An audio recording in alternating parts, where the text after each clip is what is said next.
Bonjour à tous, elle est polytechnicienne, députée de l'Essonne. Elle préside le groupe des Républicains au Conseil de Paris, ancienne secrétaire d'État en charge du numérique, ex-ministre de l'écologie. Elle est aujourd'hui la vice-présidente déléguée du Parti des Républicains. Bonjour Nathalie Kosciusko-Morizet. Bonjour. Les Européens découvrent ce matin à la une de leurs journaux la photo de ce petit garçon syrien qui est mort noyé sur une plage turque. C'est une preuve supplémentaire du drame qui se joue à nos frontières. Pourtant, quand on regarde les sondages, les Français continuent d'être opposés à l'accueil des réfugiés. Que vous inspire cette situation ? D'abord, cette photo, elle est absolument insoutenable. Elle est insoutenable parce que c'est un jeune enfant et parce qu'elle peut laisser personne indifférent. Je crois c'est un petit garçon, il a cette attitude qu'ont les enfants quand ils dorment, en fait, quelque chose d'abandonné. Enfin bon,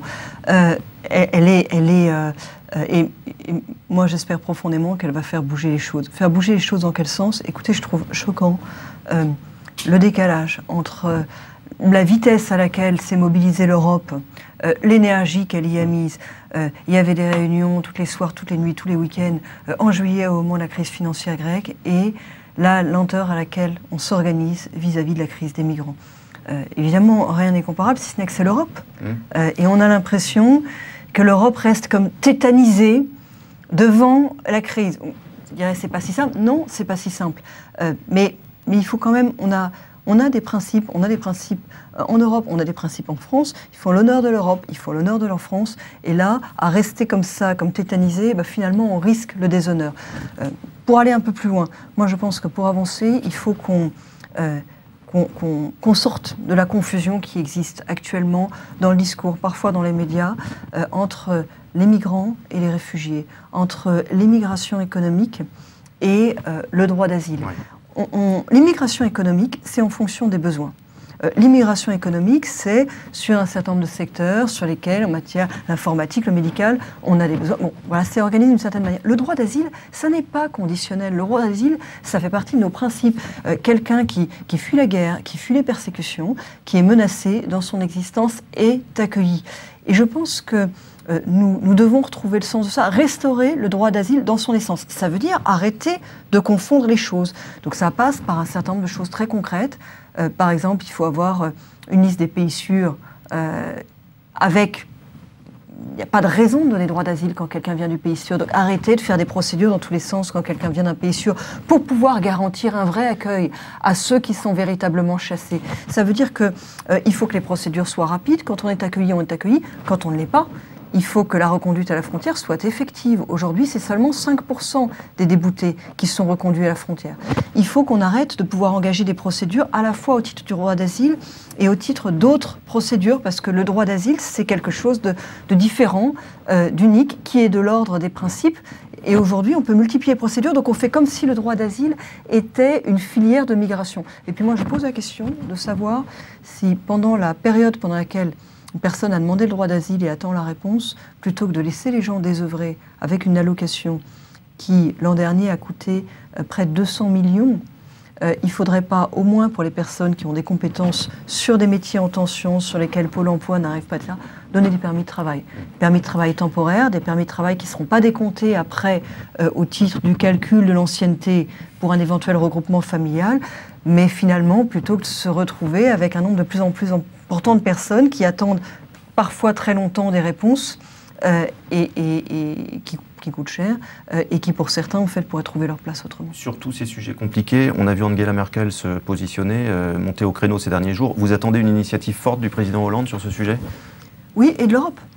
Moi, je ne me satisfais pas que... On a vu sur le cas grec que vous mentionniez au début de cet entretien, c'est parce qu'Angela Merkel et François Hollande ont pris la situation en main, qu'ils se sont bougés. Vous attendez la même chose sur ce cas précis? Ah, moi, j'attends que l'Europe cesse de donner l'image d'un décalage pareil entre une mobilisation très forte sur la Grèce, question financière, le FMI, tout le monde autour de la table, il faut éviter la faillite. Je ne dis pas qu'il ne fallait pas le faire, je vous dis que le décalage avec la situation des migrants a quelque chose de choquant et ça va à l'envers de tout ce qu'est l'Europe et la France.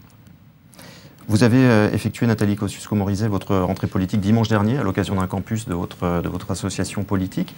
Un campus qui était une journée de réflexion et qui était sous le signe de la liberté, de la modernité. Vous avez notamment évoqué ce que vous appelez l'ère du post-salarial et ses implications dans notre vie quotidienne et pour le droit du travail. Est-ce que vous pouvez développer cette idée? Qu'entendez-vous par là?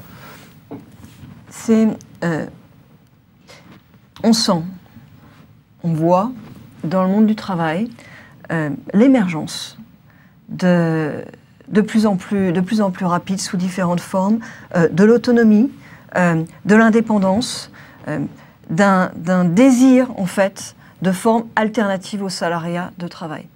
Quand on regarde le monde du travail aujourd'hui, 90% des personnes qui travaillent sont en situation salariée. Ça n'a pas toujours été le cas.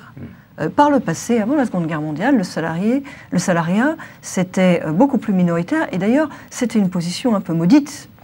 Et puis, après la Seconde Guerre mondiale, on a réorganisé tout notre système de protection sociale, de dialogue social autour du salariat.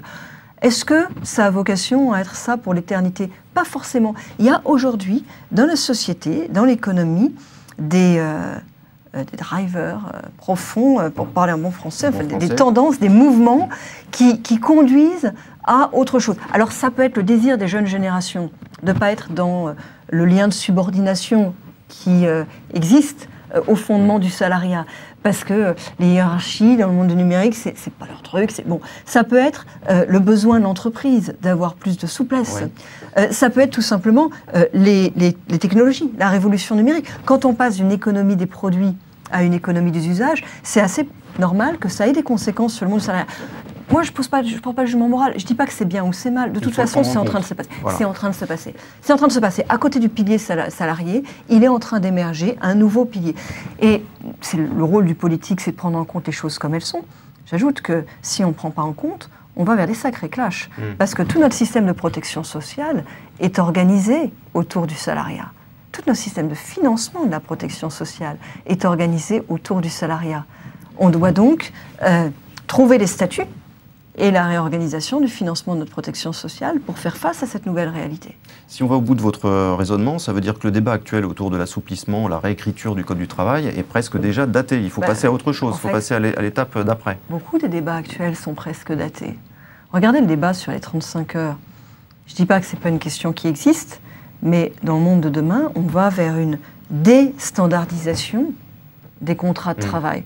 Même le débat sur le contrat unique, cette idée d'avoir un contrat unique qui serait plus souple que le CDI, j'en comprends bien l'intérêt, mais dans un monde dans lequel on va développer la prestation, l'auto-entrepreneur, l'entreprise individuelle, cette question-là va avoir moins de pertinence.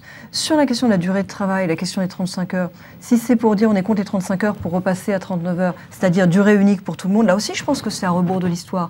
Moi, je crois que demain, la durée unique du travail va plus être la norme. C'est plus ça la tendance. Ce que je veux dire, c'est que c'est pas qu'il n'y a pas de question qui se pose, c'est que les vieilles catégories de pensée en termes de l'épaisseur du code du travail, les 35 heures, c'est pas des questions qui n'existent pas, mais ce sont des questions, disons, qui sont un petit peu datées dans la façon de les amener. Aujourd'hui, le sujet, c'est comment vous transformez le code du travail en code de l'actif. Comment vous faites en sorte que demain, la protection sociale puisse être encore financée? Et ça veut dire qu'il faut faire changer les bases. Ça ne peut plus être que le salariat. Comment vous trouvez des nouvelles formes, des nouveaux statuts dans lesquels il y ait quand même de la protection pour faire droit à cette émergence de l'indépendance? Oui, dans le débat interne au sein de votre famille politique, on sent bien qu'en vous emparant de ces thèmes-là, vous tenez à marquer le territoire, à montrer que ces sujets qui sont des sujets d'avenir, vous êtes la seule à vous en emparer. Et que les autres, à contrario, raisonnent plutôt avec des schémas anciens. Je tiens surtout à ce que la politique soit véritablement en adéquation avec ce qui se passe dans la société. Voilà, c'est...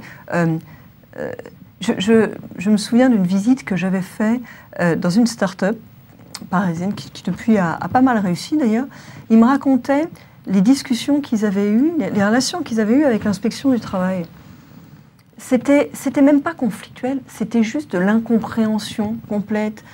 C'était une start-up dans laquelle la moyenne d'âge était 23 ans. L'inspection du travail était venue les voir et leur avait dit « Mais comment vous n'avez pas prévu de provisionner les 1% de chèques vacances ?» Mais ils savaient, ces chèques vacances, c'est juste pas leur sujet. Oui. Et ça ne veut pas dire qu'ils n'avaient pas besoin de protection. Je ne dis pas qu'il ne faut pas de droit du travail. Je dis qu'il y a d'autres attentes. Et je pense que voilà, le politique doit faire attention à être aussi connecté sur la société, sur les questions d'aujourd'hui. Tenez, je fais une proposition. Il y a un problème de la norme. On parle du droit du travail. C'est vrai qu'il est trop touffu, manque de lisibilité, donc ça finit souvent devant les prud'hommes. Du coup, manque de prévisibilité pour l'entreprise qui ne sait pas combien ça va lui coûter. Enfin, bon. Et puis conflictualité. Ceci dit, il y a aussi un problème dans la manière dont l'ensemble de notre droit est appliqué en France, dans la relation entre l'administration et l'entreprise, notamment la petite entreprise qui n'a pas forcément les moyens d'avoir la grande direction des affaires juridiques qui s'occupe de tout. Moi, je voudrais qu'on envisage que le premier contrôle depuis X années sur une PME, TPE au moins, sur les domaines fiscaux, sociaux, douaniers, vétérinaires, le premier contrôle ne soit pas sanctionnant. Or, faute manifeste, faute lourde, grave, faute lourde, et ça peut se normaliser assez, pour changer les relations entre l'administration et l'entreprise. Parce qu'aujourd'hui, l'accompagnement, le conseil, c'est ce que vous avez en tête. Oui, si vous voulez, du côté de l'entreprise, économiquement, c'est très dur. Il n'y a plus de trésor, il n'y a plus de marché, c'est très dur. Regardez les entreprises du bâtiment, c'est terrible, c'est moins 5% tous les ans. C'est très dur, et en même temps, il y a l'impression que, en plus de tout, l'État, l'administration, qui devrait accompagner, qui devrait aider, en fait, en rajoute. Changer la relation entre les uns et les autres, faire en sorte que le premier contact soit plutôt un contact conseil. Ça ne veut pas dire que s'il y a eu un problème fiscal, il n'y aura pas une régularisation, mais qu'on ne soit pas dans une logique de sanction, qu'on ne soit pas dans une logique de pénalité, qu'on soit dans une logique d'accompagnement. L'objectif, c'est que la loi soit respectée. Il y a plusieurs façons de conduire à cet objectif. Changeons un peu de logique. Et ça changera le regard aussi. Ça changera les choses du côté de l'entreprise, ça changera aussi les choses du côté de l'administration. L'administration, elle produit de la norme. Si elle change de logique, et qu'au moins pour le premier contrôle, elle est dans la logique du contrôle conseil, se posera peut-être les questions différemment dans la fabrication de la norme. C'est le type de proposition que vous pourriez développer dans le cadre d'une campagne des primaires, ça, non ? Écoutez, c'est le type de propositions que je développe aujourd'hui et qui sont à la disposition de chacun. Oui, les primaires, on en parle ou c'est trop tôt? C'est quelque chose que vous avez en tête? C'est un sujet pour 2016. Je trouve, franchement, c'est pas l'actualité des Français aujourd'hui, Edith. Vraiment. Merci beaucoup, Nathalie Kosciusko-Morizet.